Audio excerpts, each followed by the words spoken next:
10 minutes. Small and country.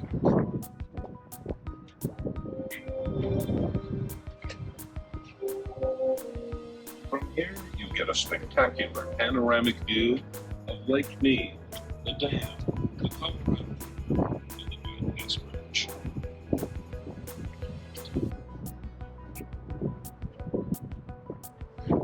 Occasionally, you can right in here see the falls of the Great Dam in the Western Hemisphere.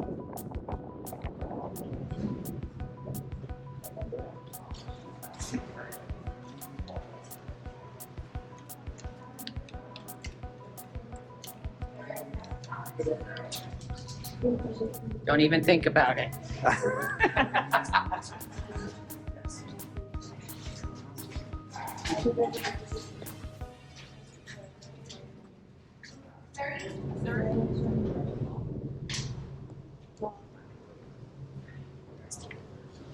All right, guys, so first of all, can everybody hear me okay? Yep. Everyone's good? All right.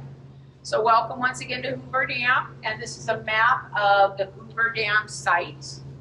And this is where we are. We are standing inside of a diversion tunnel.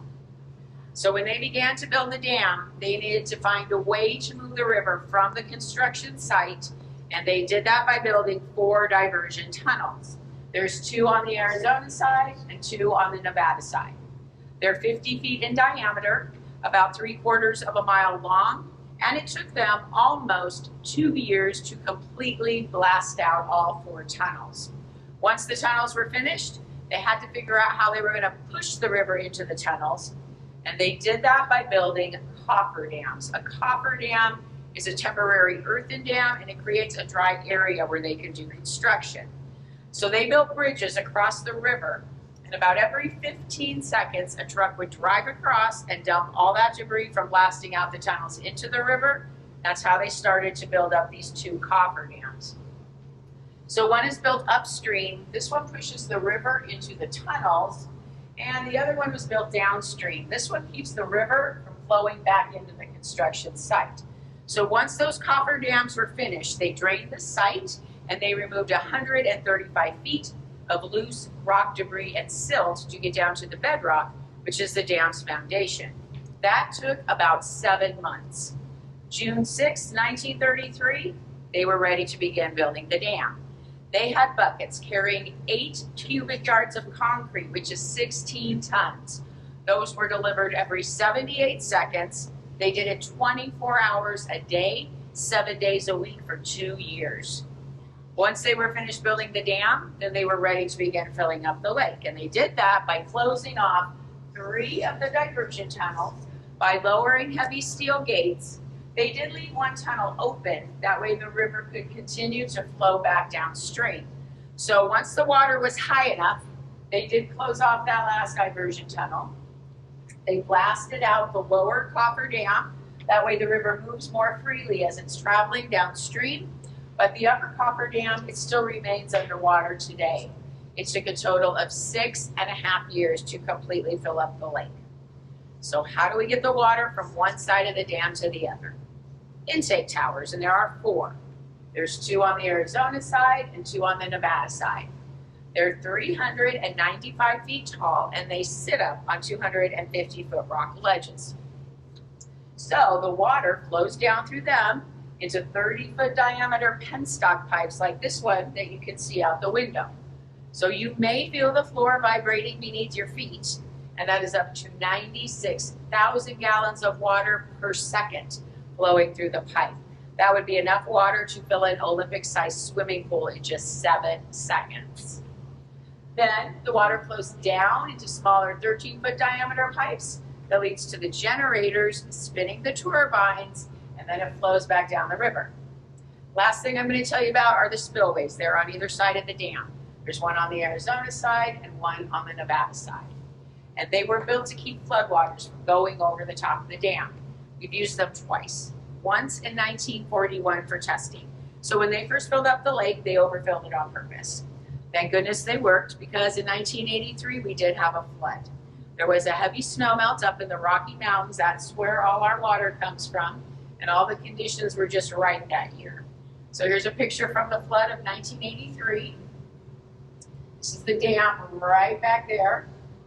The water ended up cresting within 7 feet from the top of the dam. That is way too close. When this flood was occurring, water was going over the spillways for 63 days in a row. That's about the equivalent of 2 Niagara Falls every single day. So the water goes into the spillways, through the tunnels, around the dam, and then safely back into the river.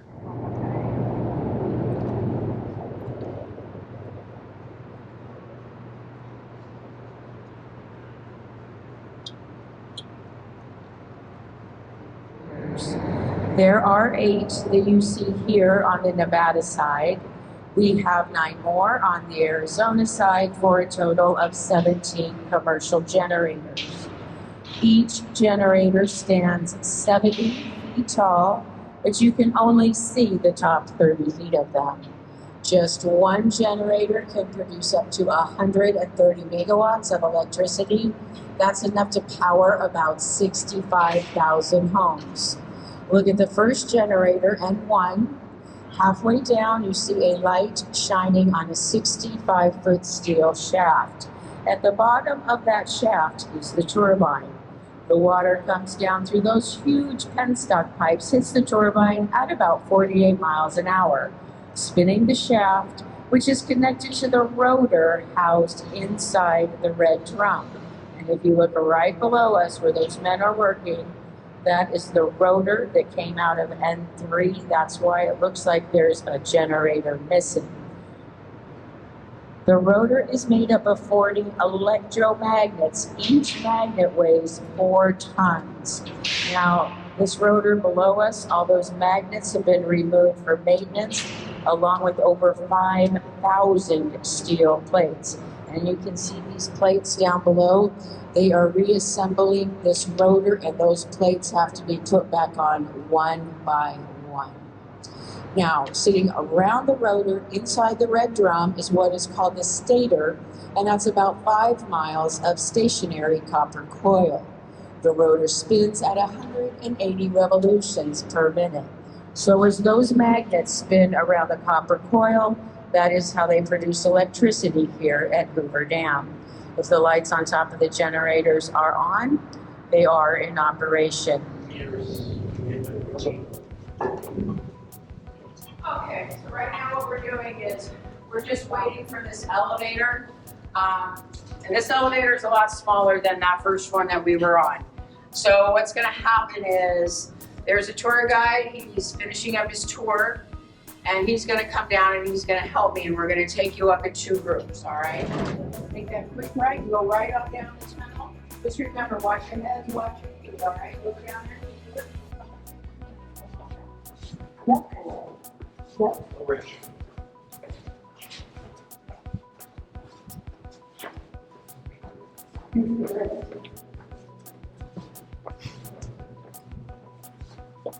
That was the grade. Yeah. All right, get a quick GoPro selfie with us. Quickly, us GoPro Okay. with the.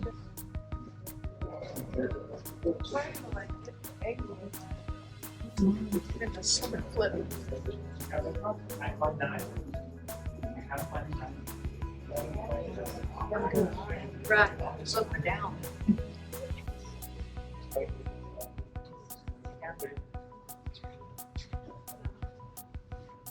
Sorry, we looked up first. And now.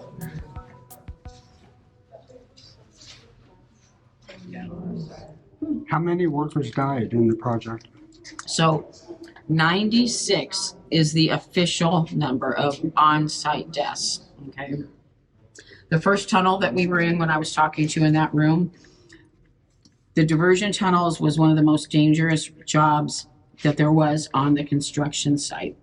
You have to remember, there was no OSHA when they built the dam. That's why they got the dam built in 2 years. Honestly, probably couldn't build Hoover Dam today between OSHA, regulations, environmental issues. You wouldn't be able to do it. But those tunnels didn't have ventilation in them, and they were driving trucks in there. There was machinery going on in there. So there was a lot of deaths from carbon monoxide poisoning. Also, a lot of deaths from dehydration and heat stroke. It was recorded 147 degrees in there. But the thing with that is, the workers, they would become ill, but they would go. They'd either go home or they'd go to the hospital.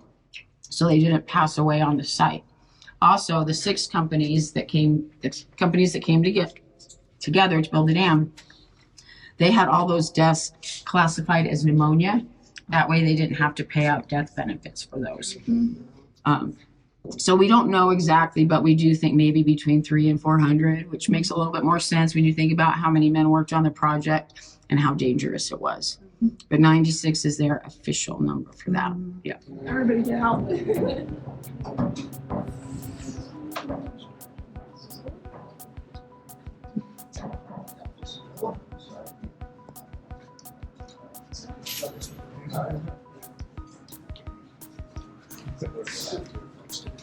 Go to the left. Go to the left. Go to the left. Yeah, late. If you look right over there, see there's a net. Oh, I'd rather skydive. No, skydive. All right. There's your. Yeah. So we were looking at the. Oh, Vito Island. That would be good.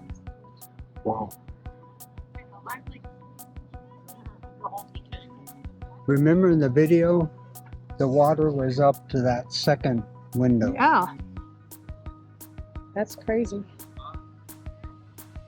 Yeah, I wonder how old that video is. Wow. So the light, is it the light line where the water could have been? Well, I mean, is that the the bathtub ring is when it was at its highest. Yeah, that's point. right. That exactly. But when that video was made, It was the about the right where the grate. yeah, the inlet tube, it was at that second one down. Yeah. Yeah. There's like one right there, and then there's another one on the other.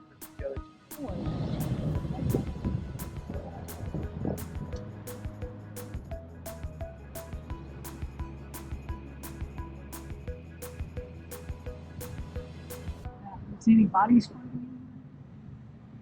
In the foreground is the Colorado River. Rising in the snow-capped Rocky Mountains, the river flows 1,400 miles through mountains and desert toward the Gulf of California. In the background lie the Great Mojave Desert and Death Valley. And in the distance are the metropolitan centers of Southern California as well as the Pacific Ocean. A single sweep of the eye takes in the upper and lower Colorado River basins, which include portions of Wyoming, Colorado, New Mexico, Utah, Nevada, Arizona.